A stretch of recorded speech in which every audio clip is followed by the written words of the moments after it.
AC7 represents more than just a comfort enhancement, Neri explained, her voice steady despite her nervousness. With proper neural function restored, Azurians can detect environmental factors our equipment sometimes misses. During trials, participants identified radiation leaks and molecular anomalies before instruments registered them. Ta continued, this has practical applications beyond science. Azurian sensory abilities, when not suppressed by our atmosphere, could revolutionize environmental monitoring, medical diagnostics, and security operations. The council members asked detailed questions, which Neri and Tai answered with confidence backed by months of careful research. Finally, the head counselor spoke. Based on your findings, we are approving full implementation of the Adaptation Compound Program. This discovery will become the foundation of expanded cooperation between our species. That evening, the research team gathered for a celebration. Humans sipped coffee or wine, while the Azurians took small measured doses of AC7 in water. For the first time, both species could fully enjoy each other's company without barriers. Director Kim raised his glass to unexpected discoveries and to breaking rules when necessary, added Delegate Jun, surprising everyone with this uncharacteristic statement. His skin flashed briefly with humor before returning to its formal white. Later, Neri and Tai stepped outside onto the research center's observation deck. The night sky above was filled with stars, many of which hosted worlds humans and Azurians had yet to explore together. Have you thought about what comes next? Tai asked. After the program is fully implemented. Neri's skin rippled with thoughtful blue. The exchange program is being expanded tenfold. They've asked me to help train the new Azurian scientists coming to Earth. You'll be perfect for that, Ta said. No one understands both sides better than you. Neri looked up at the stars. When I first arrived, I felt constantly disconnected from everything around me, like I was experiencing Earth through a fog. Now I can truly see your world and help others see it too. All because you were curious enough to try coffee, Ta said with a smile. All because you were kind enough to share it, Neri replied, her skin glowing with the warm pink of friendship. Above them, a transport ship carrying the next group of Azurian researchers descended through the atmosphere. They would arrive to a very different experience than Neri had, one where they could fully appreciate Earth from their first day, thanks to a simple human drink and the scientific curiosity it had inspired. The greatest barriers between species, Neri had learned, weren't always physical. Sometimes they were simply matters of perception, waiting for someone to see things differently. We recognize the potential value of this discovery. We will establish a properly supervised research protocol to investigate these effects further. Relief washed through Neri, her skin brightening to a happy pink before she could control it. There are conditions, Jun continued. All testing will follow strict guidelines. No unauthorized consumption of human substances, and the findings must be shared equally between our species. Of course, Director Kim agreed quickly. After the delegation left, Tai approached Neri. That was close. I thought they might send you home. They still might, Neri admitted, but at least the research will continue. I'm sorry for getting you in trouble, Ta said. I shouldn't have shown you the coffee. Neri's skin rippled with genuine amusement. In Azurian culture, we have a saying, knowledge worth having rarely comes without cost. This knowledge is definitely worth a reprimand.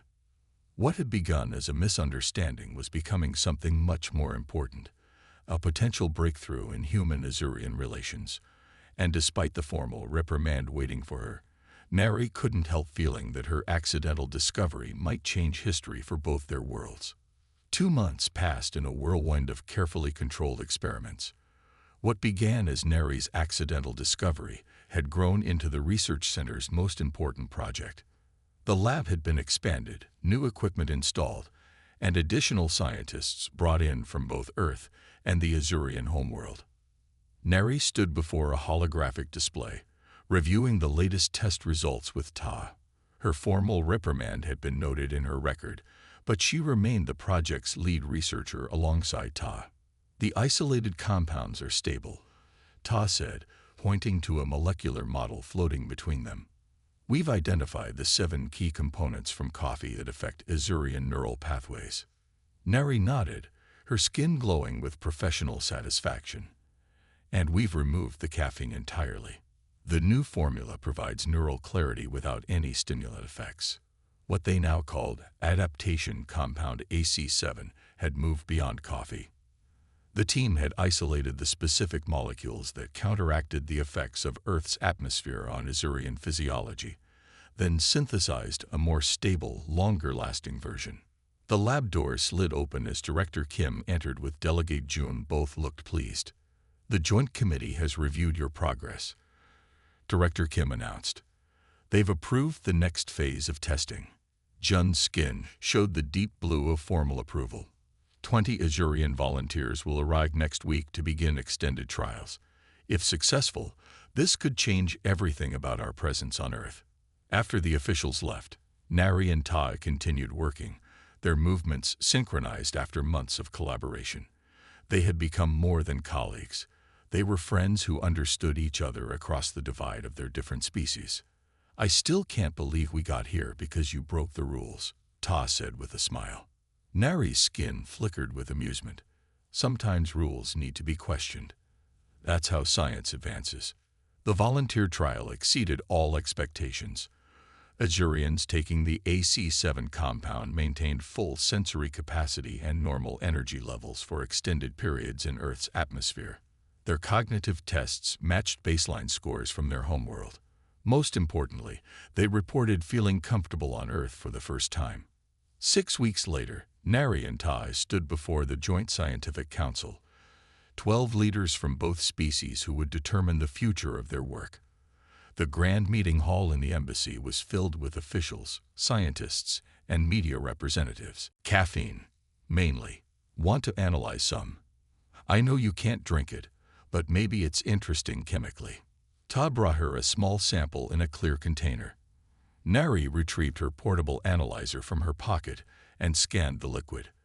The results made her skin flash with surprised yellow. This is remarkable, she said, studying the readout.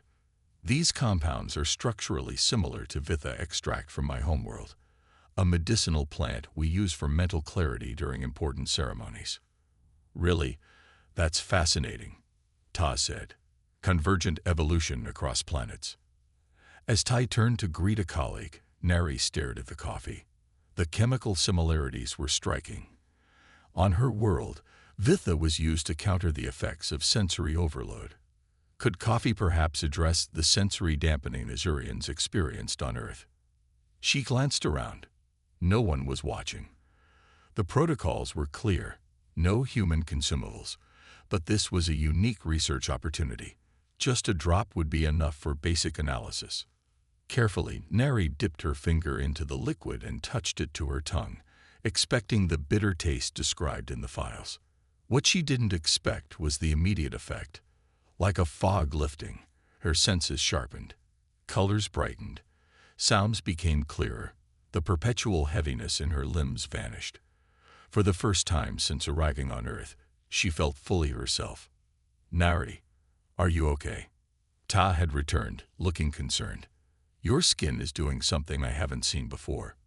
Nari realized her skin was cycling through colors rapidly, the Azurian equivalent of wide-eyed shock.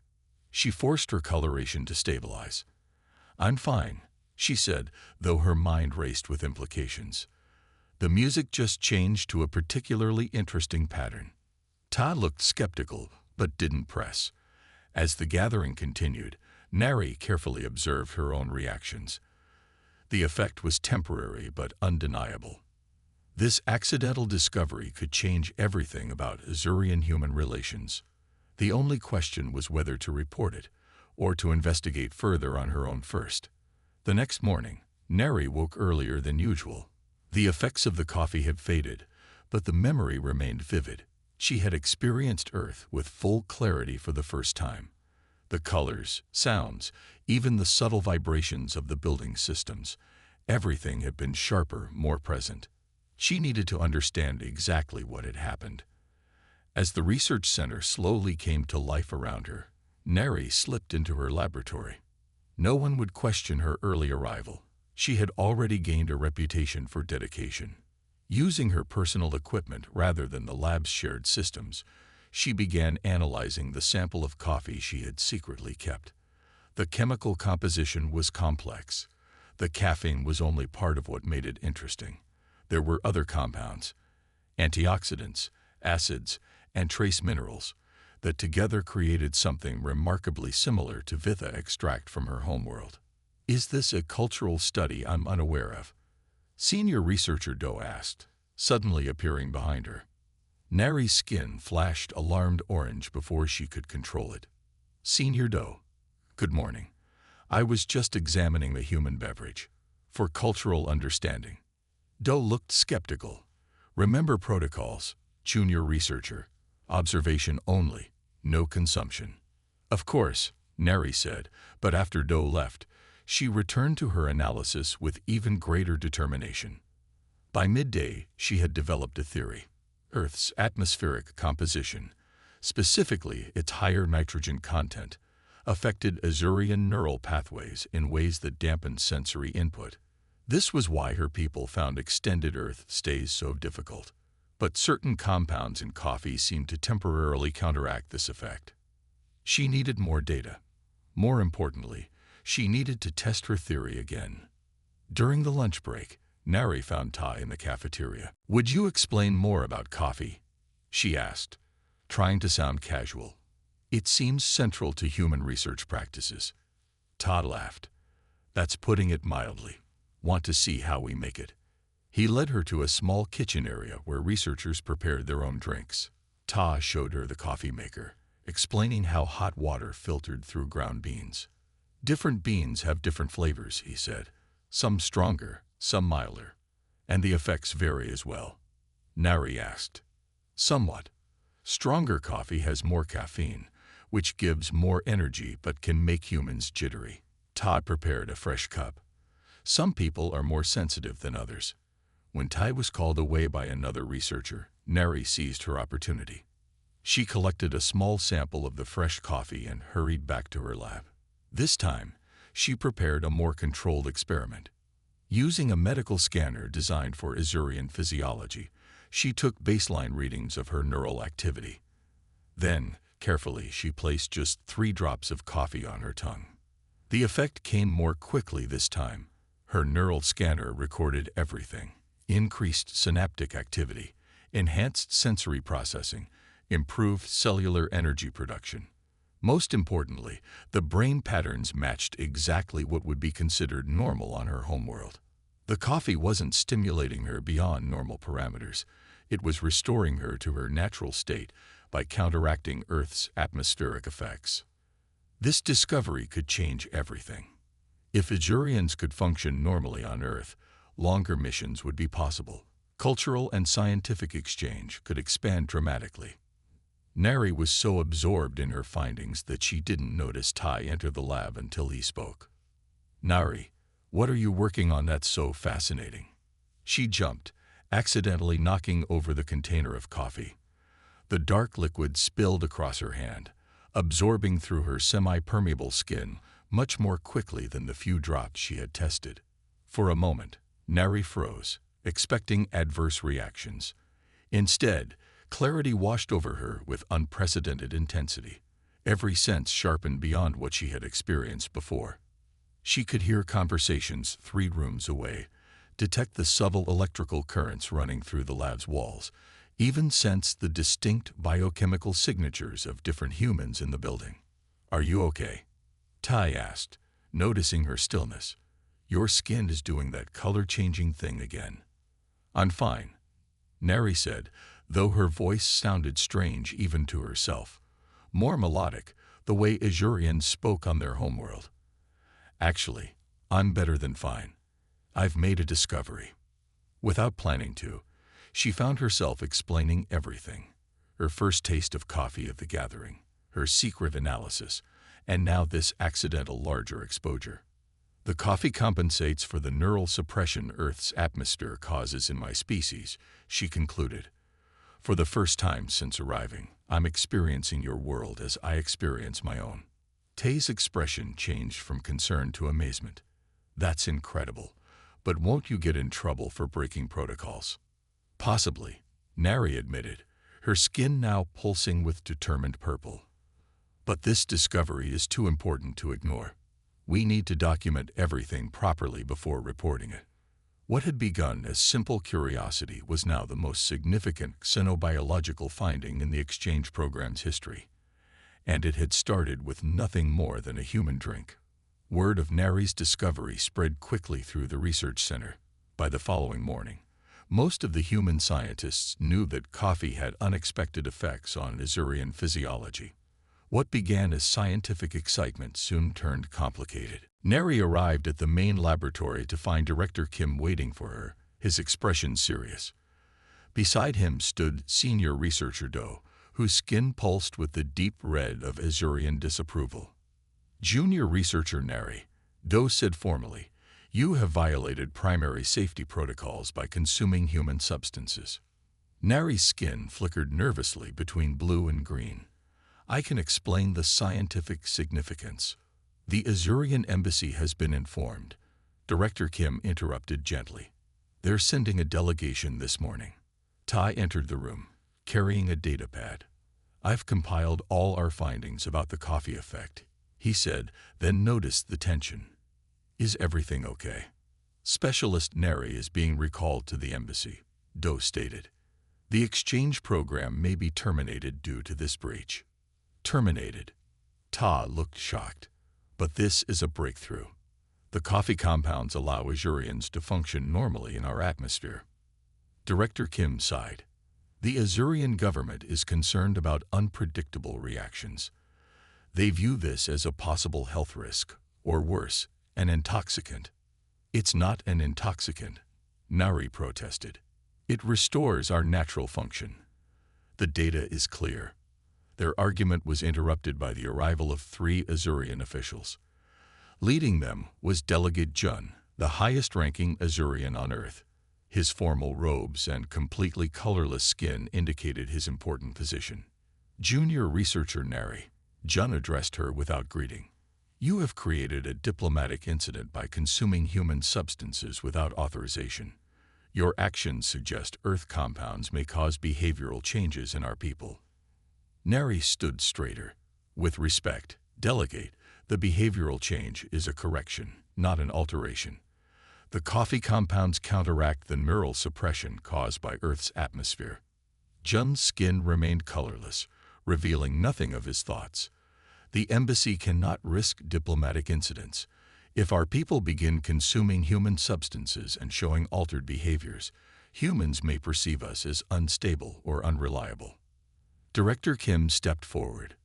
"Delegate Jun, we understand your concerns, but perhaps we should view this as a scientific opportunity rather than a protocol breach." "Science must follow proper procedures," Jun replied. Had Specialist Nari submitted a formal proposal for controlled testing, this situation would be different. Tai suddenly spoke up. "In human science, many discoveries happen accidentally. Fleming discovered penicillin because of a contaminated experiment. Sometimes the most important findings come from unexpected observations." The room fell silent. Jun's skin flickered briefly with a hint of curious yellow before returning to diplomatic white. "The data," Nari said quietly, transferring her findings to the delegate's pad. "Please review it before making your decision." As Jun read, his skin gradually shifted to thoughtful blue. The neural scans clearly showed that coffee didn't create abnormal patterns in Azurian brains. It restored normal patterns that Earth's atmosphere suppressed. "This is significant," Jun finally admitted, "but it doesn't excuse bypassing protocols." "No, it doesn't," Nari agreed. "I accept responsibility for my actions, but please don't punish the entire exchange program. This discovery could remove the greatest barrier between our species, our inability to function at full capacity in each other's environments." Jung conferred quietly with the other officials. Their skin colors shifted through various hues as they debated. Finally, he turned back to the group. Junior researcher Neri will receive a formal reprimand, he announced.